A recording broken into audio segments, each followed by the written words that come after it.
Hello and welcome to another Britain's Best B-Roads, and today I must be about the happiest person in Britain. Fairly low bar these days, to be fair. It's not just because my new Britain's Best B-Roads t-shirt has arrived, happy days, but because my new project car has also arrived. I say it's a project, we'll come on to that later. Let's see if you can guess what it is. It's from the 1980s. It's got pop-up headlights, big spoiler at the back, it's mid-engined, it's a two-seater, and it's very red. No, it's not a Ferrari F40, maybe one day. Although having said that, I couldn't be happier even if it were. It is a Mark 1 Toyota MR2.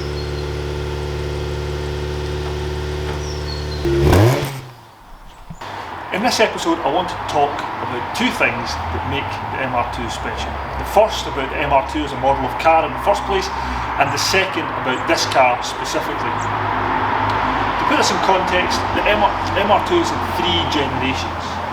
The first generation, which is this one, with the chassis referred to as the W10, was made between 1984 and 1989. The W20, the second generation, was made between 1989 and 1990, and the last one, the W30, was made between 1999 and 2007, the third generation. Now, what do you think of when I say the brand Toyota? For a lot of people, it probably sums up two words: reliability and dull. Now, I think that dull part was really caused by the Corolla from the late 90s, which really was a white good, a fridge of a car. But Toyota has made some really fantastic cars over the years. Initially started in the 70s, but the 1980s was the decade where Toyota really burst onto the world stage. Toyota first made its first car in 1936, the Type 88. Since then, it's made really world-class cars like the 2000 GT, probably one of the prettiest cars ever made, the Supra, the Celica and the MR2. So what happened in the 1970s to 1980s that turned this domestic Japanese car and light truck maker into one of the world's biggest car manufacturers that made some of the world's best cars? Well, for that we have to look at a guy called Eiji Toyoda, who went on to become the 5th president of the Toyota Automotive Corporation. In the 1950s, he visited the Ford plant in Dearborn, near Michigan. Now, at that time, Ford didn't view Toyota as a competitor at all. So they invited them over to have a look at that factory. Ford was showing off, really. And Toyoda-san was blown away by the sheer scale of the operation. This plant in Dearborn had its own port, its own metal smelting facilities. It was a whole city unto itself, with tens of thousands of people working there purely to produce Ford cars. He was blown away by the scale.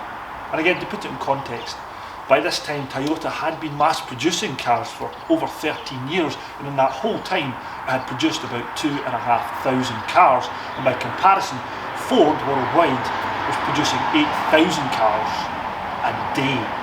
The scale was in a different league, and Toyoda-san thought, we could do that. But the second thing that he noted was that he was absolutely shocked by the inefficiencies he saw in these Ford plants. And to him, inefficiencies didn't just mean waste material lying about, or the time it took to actually manufacture the cars took too long. To him, inefficiency was anything that wasn't optimal. So the idea of using 5-litre V8 engines that only produced a couple of hundred horsepower, you could produce the same amount of horsepower with a much smaller capacity of engine if it was actually made properly, if the tolerances, the machine tolerances that manufactured the engines were smaller, such that the machines were made with much more accuracy and could keep the power inside rather than having all this lost power between the engine itself all the way through the drivetrain. So in the 1960s and 70s, Toyoda-san partnered up with a guy called Taiyachi Ono, who actually was a very well regarded loom engineer in domestic Japan, and together they went about applying Kaizen, which had been, centuries old Japanese philosophy of incremental improvements to anything. And they took the automotive production process which Ford had invented and they made it good. And they made it something called the Toyota way, which now we regard the term lean manufacturing or lean management. But it started off with Toyota, a whole new philosophy of how to think about problem solving, how to think about manufacturing. And this whole philosophy in building cars really started to generate the fruits during the late 70s and 1980s, and that's when this little car started to be developed in the late 70s. So the development of the MR2 wasn't really meant to be a sports car. This car doesn't have a lot of power. It's about 125 brake horsepower, there or thereabouts. Not a very powerful car, not to 60s, just over 8 seconds. But that was never meant to be what the MR2 was about. The brief for the MR2 was about a car that was going to be good to drive and economical. That's part of the reason why the car's so small, is so it can be economical. MR2 stands for mid-engined rear-wheel drive two-seater, or more accurately, it stands for midship runaround two-seater. And when you use that term runaround two-seater, you understand more about what this car was actually trying to achieve. So to the development of the MR2 itself, started in the late 70s and was launched in the Tokyo Motor Show in 1983 to much acclaim, and won Car of the Year in 1984 for Japan. This car was tested at Willow Springs by the legendary race car driver and builder Dan Gurney. The suspension setup was really done by the Lotus engineer Roger Becker, very well regarded Lotus engineer. The front and back suspension is independent McPherson struts and springs, disc brakes all round. And this car has the 1.6, which is referred to as the 4AGE engine, which makes this car reference the AW11 in terms of engine. And to the engine itself, so for people who know about engines, the 4AGE is a bit of a legend in its own right. As I say, it's not a massively powerful engine, but it's a very versatile engine. 1587cc inline 4. In this version it's naturally aspirated. They did build a version called the 4AGZE, which had a supercharger on it, which was the same head, but slightly the compression and the pistons was different. Now 4AGE doesn't stand for it takes 4 ages to get to 60, even though it does. What it means is 4A is the 4th generation of the Toyota A block engine. The G means it's got a performance cylinder head on it. Actually, the cylinder head was designed by Yamaha, built by Toyota, but designed by Yamaha, as most of the performance cylinder heads denoted with a G in the engine code were designed by Yamaha. And E stands for fuel injection as opposed to carburetors. Now there have been 6 generations of this type of engine, including a 20 valve version, 5 cylinders per valve, a la Ferrari 355, and also that supercharged engine that we're talking about. The one that's in this, I think, is the 2nd generation engine, which is referred to as a big port or a 7 rib. There's a great YouTube video by Driving for Answers on the 4AGE engine and all the variants round about it, so I won't talk any more about that because I'm certainly no authority on it. But the engine is really interesting because, let's say it was influenced, well, let's not use the word copied, let's say influenced by the Cosworth BDA engine, or belt-driven A-type engine. It has the same bore and stroke ratio as that Cosworth engine. It has the same valve, inlet and outlet sizes as that engine. So basically this is a mass-produced version of a racing Cosworth engine that's in this car. Now most times mass produced means pretty rubbish, but in a Toyota that means something different. The other thing that's cool about this car is that it weighs less than a tonne, 925 kilograms. But actually for the size of this car, it's only a two-seater for what it is, that's actually quite heavy by comparison. A Series 1 Lotus Elise is 725 kilograms.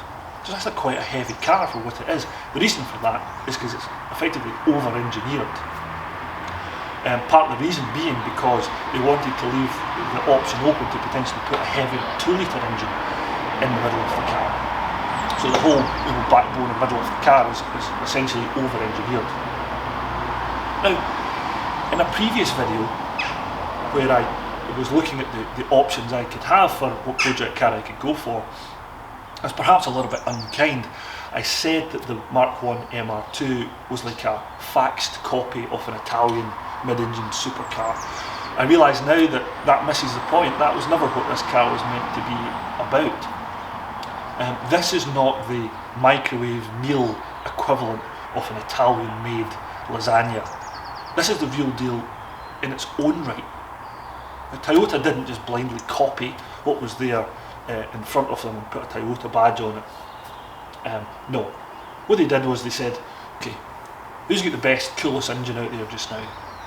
It's a little bespoke racing setup from England called Cosworth. Okay, we'll do their engine then. Who's got the best car design right now? Ferrari. Okay, let's inspire our design by Ferrari's design. Admittedly not the best generation to be copying Pininfarina's designs, but it screams 1980s more than a Michael J. Fox video, so it definitely is off its time. Who's got the best suspension out there? Best handling cars? Lotus. Alright, let's get Roger Becker over and get him to do the suspension for us. So they picked the best parts of all the other car manufacturers round about and put it together in their own package and made it their own way with Toyota's attention to detail. So all of that makes the MR2, particularly the Mark 1, I think, a very special little car indeed.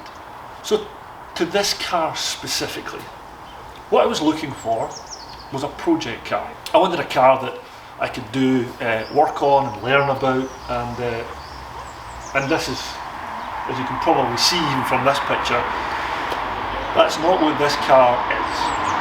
As I was looking for that project car, I came across this car.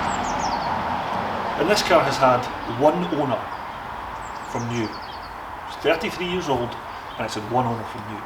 And I think that is really, really rare, because the type of person who goes out and buys a car new is not usually the same type of person who wants to have and look after a 30-year-old car.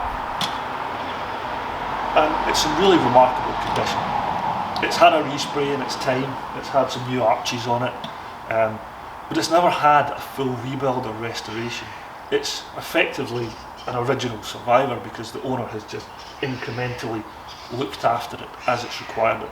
It's got 80,000 miles on it, mostly motorway miles, as she drove from North Yorkshire up to Inverness on a bi-weekly basis. This car's got no power steering on it. It's never been raced, it's totally standard, full service history, and everything on it works. Now when I say everything on it works, I mean even the electric aerial attached to the original cassette player still works. So it's not a project car really, but it was so rare to find a car in this condition with one owner in the last 33 years that I felt that it would be a really special car to own. I'm going to actually try and keep this car for as long as I possibly can. It's not pristine. The front arches need some immediate attention. Those wings will need sanded back, rust treated, and probably partly resprayed, if not completely resprayed on the wings. And there's some MOT advisories to look out for, although the ones that I have looked at so far look fine. You know, just a bit of rust treatment and painting, and I think that they should be fine. That's it for this video. In the next video We'll get it up on the axle stands and we'll have a good poke round about it, particularly on the underside, and we'll see if there's anything under there that needs more attention than it currently looks like the car does. And what we'll do in the next video is make a list of all the jobs that need done on the car. For example, I can already see that the alloys will need refurbished, and I can already see that the tyres on it are pretty old. So next video we'll make a list of all the things that need to be replaced, all the jobs that need to be done, but that's it for this video.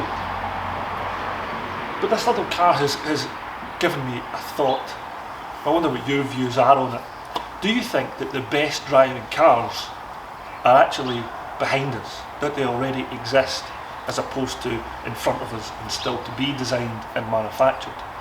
We know that the one thing that kills the performance and the driver feel of a car is weight, and nowadays with all the safety equipment or the luxury equipment that we have in cars, with EVs and hybrids coming in, they all add weight. This car weighs less than a tonne, it doesn't even have power steering on it. Do we think that the best drivers' cars already exist? I think the answer is yes, I think they already do. Maybe this is not the pinnacle of them, but it's great fun. So it'd be interesting to hear, what do you think is the best driver's car that has ever been? Thanks very much for watching, and please like if you have, please subscribe, because it's really going to help me set this channel up. I really appreciate it. I will see you next time. Thanks for watching. Bye bye.